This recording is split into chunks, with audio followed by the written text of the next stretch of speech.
If you're not 100% sure how to use your e-collar, stay tuned because we're about to show you how. Guys, Mike here with Obedient Canine Academy. Right now what we're going to do is go over the e-collar and how to use it.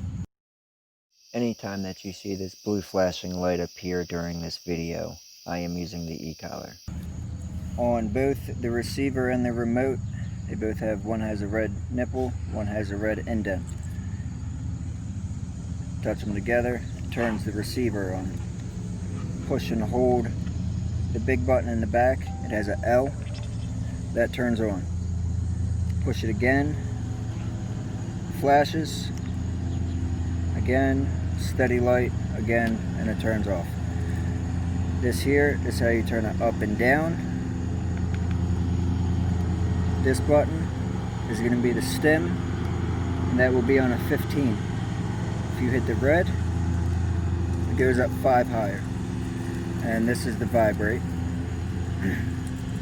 And you know it's working when you see the light up on it. Come, Gina. Now when you're putting these on, you want to make sure it's snug, but not too tight. Are you going to lay down this time?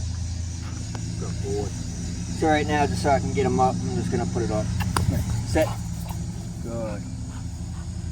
So you want to make sure that this is high on the dog, but a lot of dogs have a bone here that protrudes out a little bit. So you're going to put it probably in 1/2 inch to 1 inch below that. He doesn't really have that problem. So I'm just going to put it there. And then when you put it on, I don't know if you can really see, you want it pushing in a little bit. And if you feel underneath it here, the trachea area, there's not that much pressure, so it's not as tight as you think it is on the dog. All right, buddy. All right. Get kisses. Yeah. Good boy. Good boy. And we already know Chino's working level. He's around a 10. But since we're outside and doing some work, we have it at a 15, and we're going to lower it as we get out there.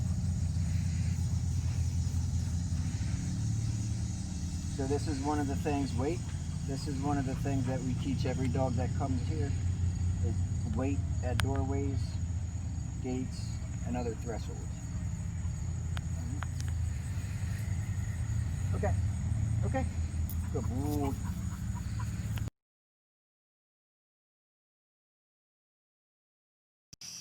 What you're going to see here with Chino is us walking back and forth. Again, every time that you see the blue light, I'm using the e-collar. So Chino already knows what the e-collar means. We're just going over the basics so that you guys can have a better understanding. What's happening here is basically every time I'm putting tension on the leash, I'm pressing the button. Okay. The times that you see the blue light for an extended period of time, like longer than that little flash there, I'm tapping the e-collar continuously until the light goes away. The reason I'm doing that is because I want Chino to fully obey whatever the command is. So right here, I'm having him sit, I'm holding it. As soon as his butt hits the ground, I'm letting go of the button.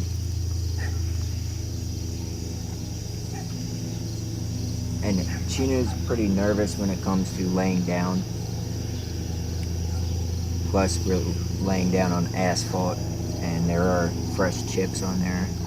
And that's basically small pieces of gravel, so it's uncomfortable. So I took him over to the grass, so that way it would be easier for him, pushing the button here and there.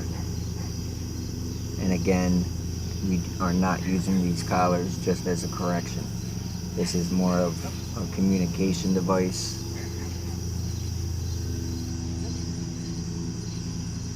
Where we're just basically grabbing their attention. same way that we would with a leash. So when we're telling him to sit, what we would do if he was just on a leash is pull straight up slightly. His head will come up and his butt will go down. What we're doing here with the e-collar is just pushing and holding the button until his butt hits the ground, just like we would with the leash.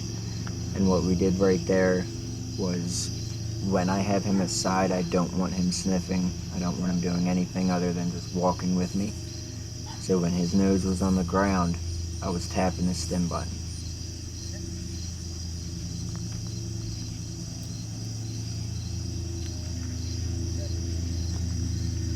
What we're doing here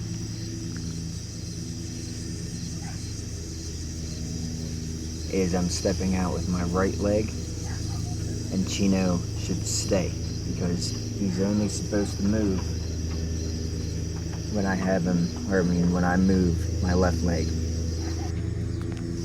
Also, another very big thing, everything that you see me using the collar here with Chino, it's with something that he knows. Nothing is taught with the e-collar. You teach everything with using treats or just leash, depending on what it is we're teaching. Everything is taught and rewarded before we use the e-collar. So again, the dog knows every command that we're using the e-collar on. Now behavior issues are a little bit different, and I'll get into that in just a minute. Alright, so what you see me doing here with Chino is all obedience. I'm not really doing any corrections because he's listening. So now we're going to get into what to do when your dog's acting up and stealing food or doing behaviors that they shouldn't be doing. So for example, if you open your door and your dog goes to run out, you're going to turn the e-collar up and press the button. Now this is only for the people whose dogs are acclimated to the e-collar. Every dog that I give to any of my clients, the dogs are safe to go to this point. So what you would do is just turn the e-collar up and push the button. There's no real need for a command.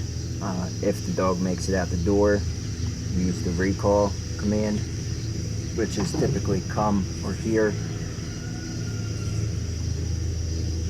For behaviors such as jumping, counter surfing, which is where they jump up on the counter, steal food, stuff like that, just go ahead and turn it up and press a button. Typically, well, can't really say that. I was going to give you a number, but you should know where your dog is at with number wise by this point. Now for using the e-collar with reactive dogs. So you do not want to use the e-collar for any aggression. That's a totally separate thing. But if your dog is reactive and you have already established a bond, established your role as a leader, and your dog trusts you and respects you and understands that you have everything under control no matter what happens. What you want to do with the reactive dog is pay attention, know their body language right before they start to get escalated in their state of mind. Like the second that they perk up is when you want to tap that button. Now in most cases you do not want to do that. Most cases you want to establish a bunch of other stuff, which is for a separate video. So get them before they get into that high state of mind. The point in that is to try to snap them out of it, so that way they don't escalate any further. Also, in the case of a reactive dog, you want to use a leave it command or a focus command where the dog's looking at you. So you would press the button and give that command. If you have any questions, please feel free to comment below, and I'll do my best to answer it as detailed as I can.